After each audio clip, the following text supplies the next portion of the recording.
comme vous parlez d'attentat, est-ce que jusqu'au 28 septembre 2009, avez-vous pleine confiance à M. Diakité Ditumba? Après le 28 septembre? Non, jusqu'au 28 septembre. C'est juste après le 28 septembre que j'ai commencé à avoir des doutes. Ce n'était plus la même confiance. Ok. Ce n'était plus la même confiance, c'était un peu la méfiance. Mais vous l'avez maintenu à son poste d'aide de camp.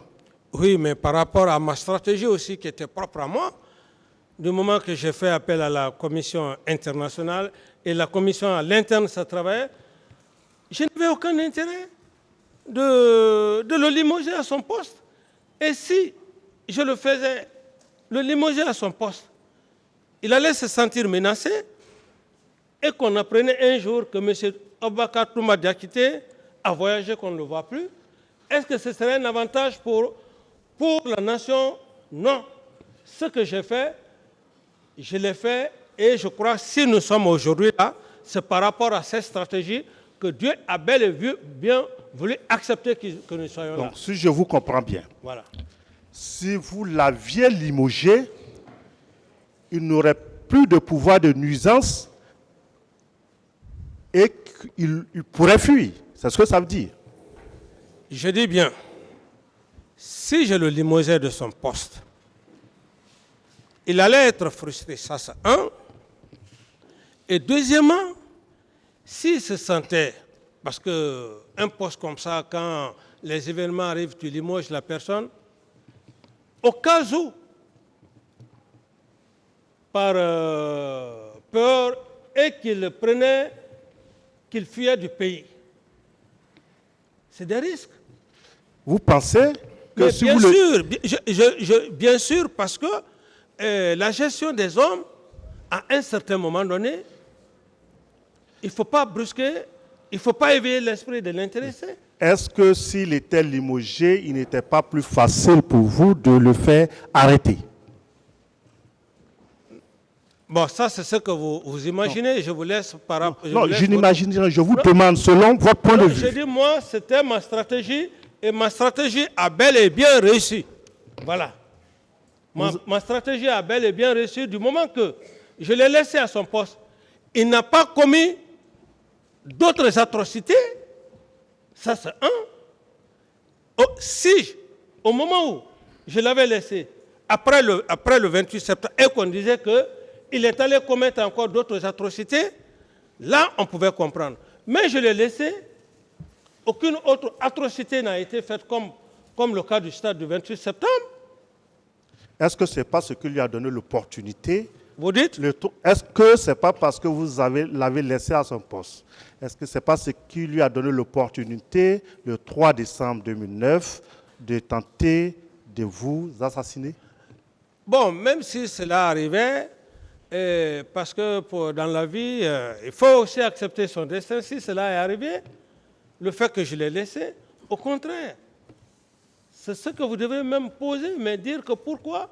Parce que c'est un grand risque, puisqu'il était autour de moi. Et moi, j'avais ma stratégie, je ne voulais même pas qu'on puisse, comme on dirait, l'arrêter par les armes, parce que, d'une manière ou d'une autre, moi, je pouvais aussi perdre la vie. Est-ce qu'on aurait parlé de ce procès? Et lui-même, Toumba, s'il perdait la vie, est-ce qu'on aurait parlé de ce procès?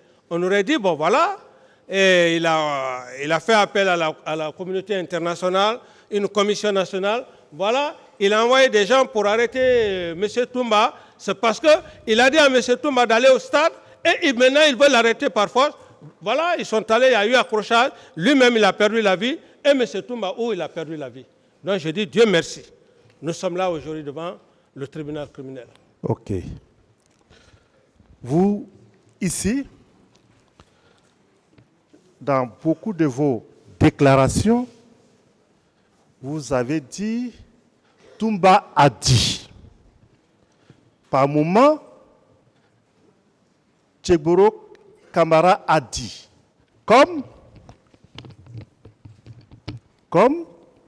pour comme pour dire qu'ils ont dit sur ces points-là la vérité. Est-ce qu'on peut considérer ici que l'ensemble des déclarations de Toumba Diakité est vrai?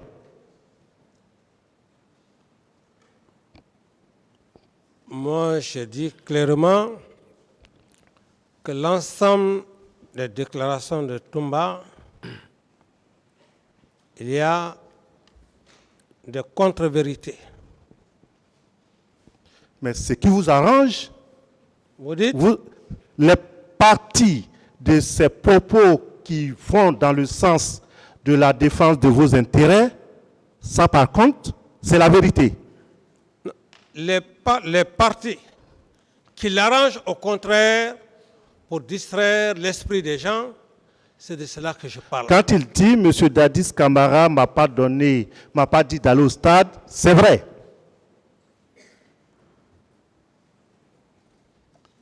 Est-ce que quand il dit que vous ne lui avez pas donné d'instruction pour qu'il se rende au stade, est-ce vrai?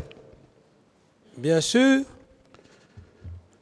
parce que c'est clair, c'est palpable, personne ne l'a obligé de le dire. Les autres partis, vous pensez qu'il y a été obligé? Les autres partis, maître, vous savez, je ne suis pas quelqu'un qu'on peut jouer sur son esprit. Vous avez vu, je ne voudrais pas trop rentrer dans les détails, la partie même de la prise du pouvoir, vous savez, c'est quoi? Mais je connais M. Toumba. Vous avez vu que je n'ai pas posé de questions sur la prise du pouvoir, parce que comme... Non, suivez-moi, je veux juste vous Monsieur aider. Camara, il faut qu'on avance. Répondez à la question qui vous est posée. Vous aider. Je veux vous aider parce que vous êtes en train de dire ce qu'il a dit. Quelle est la question, maître? La question, c'était de savoir, est-ce qu'il veut nous dire que les parties du narratif de Toumba qui vont contre ses intérêts, tout est faux? Oui. Ce qui va dans le sens de vos intérêts, c'est vrai. Qui va dans le sens des intérêts, ça c'est réel, ce n'est pas moi qui l'ai poussé. Maintenant, si vous parlez de ce qui va... D'autres questions, maître? Oui. Je vais poser quelques questions sur Kalia parce que je vous suis de loin, mais je connais votre tradition par rapport à la durée de l'audience. Vous avez dit Sekouba Konaté était votre subordonné, mais quand il s'agit de Kalia, vous ramenez tout à M. Sekouba Konaté. Vous pouvez me permettre, je vais le voir. Oui, vous dites?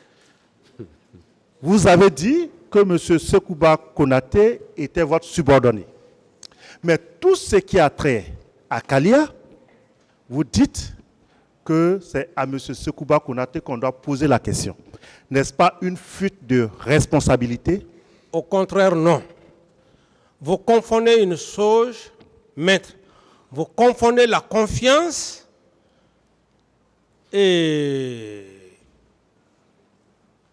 la fonction. C'est deux choses que vous confondez.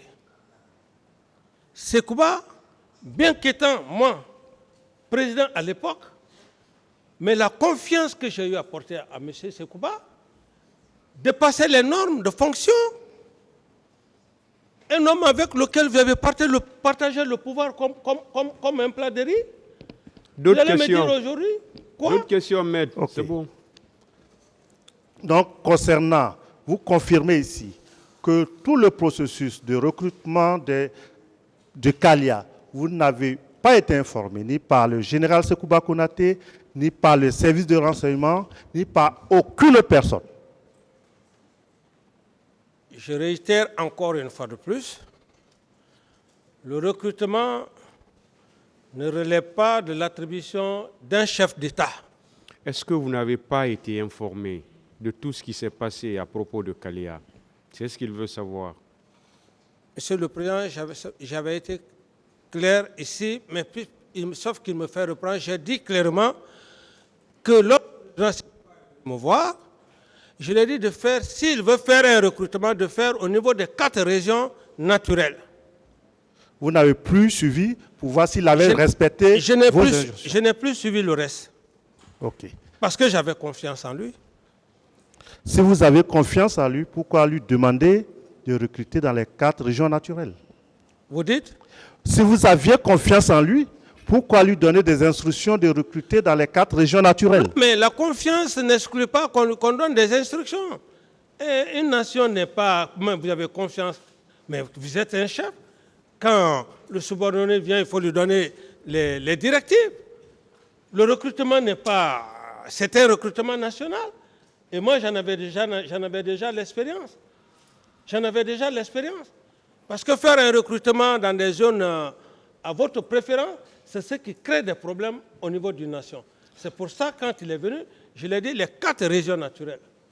Et avec la confiance, et puis je l'ai laissé, il a procédé à son recrutement. Il a été indiqué ici par beaucoup de témoins qui certainement vont venir ici que les recrues de Kalia étaient dans les camps à Conakry avant les événements du 28 septembre 2009.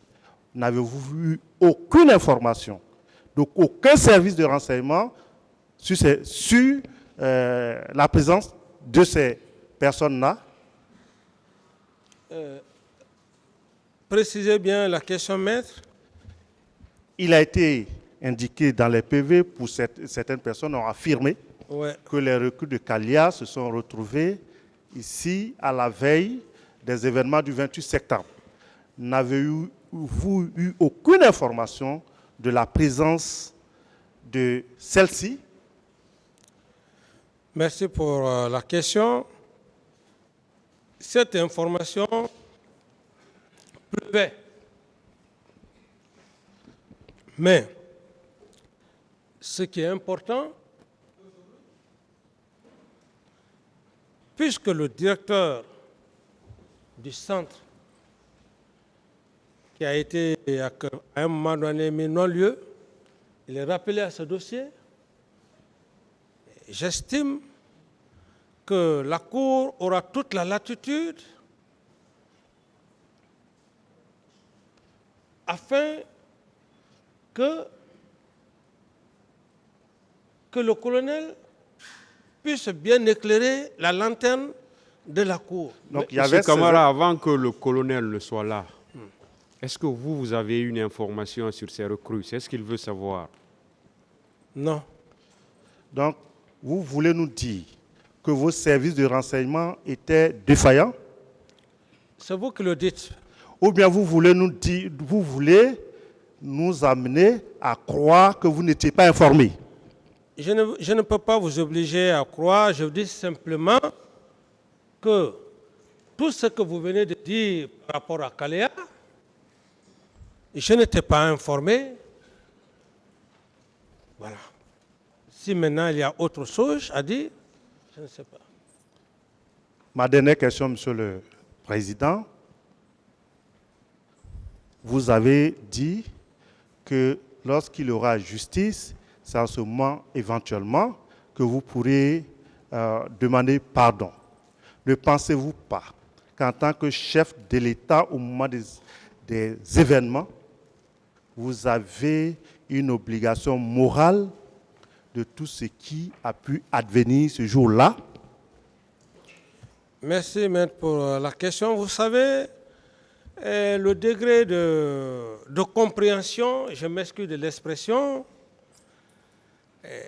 lorsque à 90% le peuple n'est pas préparé psychologiquement et que le capitaine Dadis vient devant le président du tribunal, la cour, demander pardon. Vous savez que c'est grave, extrêmement grave, dangereux même. Parce que jusqu'aujourd'hui, vous ne vous sentez pas responsable. Non, s'il vous plaît, laissez-moi aller au bout de mes idées, maître. Allez-y, M. Camara. Alors, ceci étant, les gens ne comprendront pas. Même la cour qui est devant moi d'autres ne comprendront pas. Ils diront, mais Capitaine Dadis qu'on a connu ici, parce que personne n'a le monopole de juger l'esprit des juges. Ça, c'est un. Deuxièmement, et ceux qui nous écoutent, c'est pourquoi j'ai dit très humblement que demander pardon, on demande pardon lorsque une justice est faite. Lorsque le tribunal va faire le jugement. Ce jugement rendu, je serai en mesure, même étant acquitté, et je suis sûr que je serai acquitté, ça j'ai la ferme conviction, à travers tout ce que je suis en train de dire, à travers les faits, et même si cela est arrivé, je serai le premier à demander à M. le Président, au nom du peuple de Guinée, je demanderai pardon. Mais le pardon, tout le monde ne peut pas comprendre la signification du mot pardon. Ah, le capitaine Dadis a demandé pardon, ah, c'est fini. D'autres questions? Voilà, c'est ça, maître. Je vous remercie, Monsieur le Président, et vous dire également à mes confrères à nouveau merci de m'avoir permis de prendre la parole.